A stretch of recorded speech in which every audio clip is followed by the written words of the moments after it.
So hello everyone and welcome back to another video. And आज की video में देखेंगे मीवी प्ले ब्लूटूथ स्पीकर की एक अनबॉक्सिंग एंड रिव्यू। सो ये गाइस, मेरा नाम है तन्मय और आप देख रहे हैं टेक मस्ती।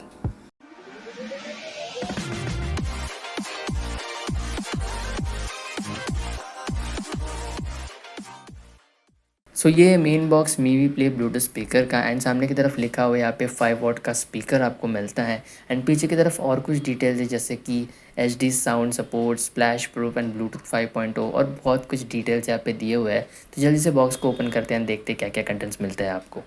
सो देखते हैं इस बॉक्स को ओपन करके अंदर क्या मिलता है। एंड सबसे पहले ऊपर जो हर पीवी प्रोडक्ट में मिलते हैं कार्ड्स है, जिसमें पहला तो वारंटी रजिस्ट्रेशन है, दूसरा तो यहाँ पे एक ग्रीटिंग मैसेज है एंड यहाँ पे एक यूज़र मैनुअल मिलता है और नीचे आपको मिलता है जो हमारा मेन स्पीकर है इसी रैप में।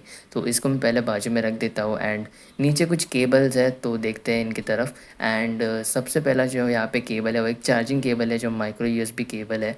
एंड उसके साथ यहाँ पे एक ऑक्स केबल मिलता है जो कि आप इसको डायरेक्टली अपने फ़ोन में प्लग करके यूज़ कर सकते हैं।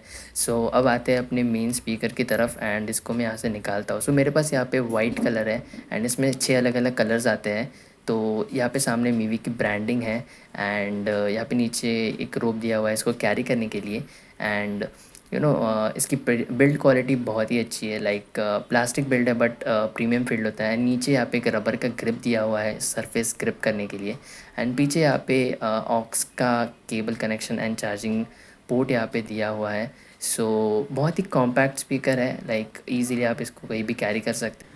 अब इसको ऑन करने के लिए सिंपली आपको ये जो पावर बटन है उसको 2 या 3 सेकंड के लिए होल्ड करना है एंड यहाँ पे एक ब्लू लाइट लिट होती है एंड ऑटोमेटिकली पेयरिंग मोड में चला जाता है। सो यहाँ पे अगर आपको ऑक्स यूज़ करना है तो सिंपली इसको इस ऑक्स पोर्ट में डालना है एंड ये ऑटोमेटिकली इसको डिटेक्ट कर लेगा एंड सिंपली आपको दूसरे एंड को अपने फ़ोन में कनेक्ट करना है एंड आप अपने म्यूज़िक को एंजॉय कर सकते हैं। एंड निकालने के बाद ये ऑटोमेटिकली ब्लूटूथ मोड में चला जाएगा। एंड यहाँ पे इसको पेयर करना भी बहुत सिंपल प्रोसेस है, आपको सिर्फ पेयर पे क्लिक करना है एंड ये ऑटोमेटिकली यहाँ पे पेयर हो जाएगा। सो ये बहुत ही एक ईजी एंड फास्ट प्रोसीजर है। सो अब देखते हैं इसकी ऑडियो क्वालिटी एंड इसके फीचर्स क्या क्या है। सो सबसे पहले इस म्यूज़िक को मैं यहाँ पे प्ले करता हूँ एंड यहाँ पे आप देख सकते हैं यहाँ पे वॉल्यूम बटन्स दिए हुए हैं। सो यहाँ पे आप डिक्रीज़ एंड इंक्रीज़ कर सकते हैं वॉल्यूम को। मैं अब वॉल्यूम को फुल कर रहा हूँ एंड आप एक बार इसकी ऑडियो क्वालिटी यहाँ पे सुन लें।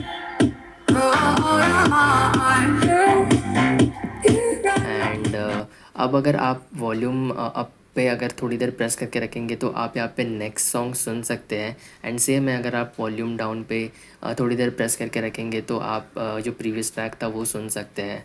एंड यहाँ पे प्ले एंड पॉज बटन दिया हुआ है, सो आप यहाँ से प्ले एंड पॉज कर सकते हैं।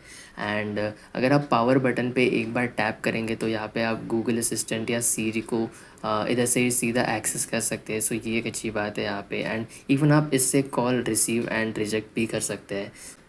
सो अब बात करते हैं इसके साउंड क्वालिटी की एंड इसकी साउंड क्वालिटी बहुत ही अच्छी है। लाइक अगर आप 70% वॉल्यूम पे सुनोगे तो इसकी साउंड क्वालिटी बहुत ही अच्छी है, बट अगर आप 100% पे सुनोगे तो इसकी जो क्वालिटी है वो डिस्टॉर्ट होना स्टार्ट होती है एंड इवन ये स्पीकर बहुत ज़्यादा वाइब्रेट करना स्टार्ट करता है। एंड प्राइसिंग की बात करूँ तो 799 रुपीज़ में आपको इतनी अच्छी क्वालिटी मिलना बहुत ही बड़ी बात है। मैं नहीं कहूँगा कि ये सबसे अच्छा स्पीकर है, बट प्राइस के हिसाब से ये बहुत ही अच्छा है। बैटरी बैकअप की बात करूँ तो 12 आवर्स का प्लेबैक टाइम आपको इस पे मिलता है एंड बहुत ही कॉम्पैक्ट स्पीकर है। मतलब 799 रुपीज़ में आपको इतनी अच्छी डील मिल रही है तो ठीक ही है, मैं नहीं कहूँगा कि सबसे अच्छी है। सो गाइज़, अगर आपको ये वीडियो यहाँ पे पसंद आया तो प्लीज़ इस वीडियो को लाइक कर देना, शेयर कर देना एंड चैनल को सब्सक्राइब ज़रूर कर देना। मैं मिलता हूँ आपको अगली वीडियो में, फ़िलहाल के लिए इतना ही। Good bye.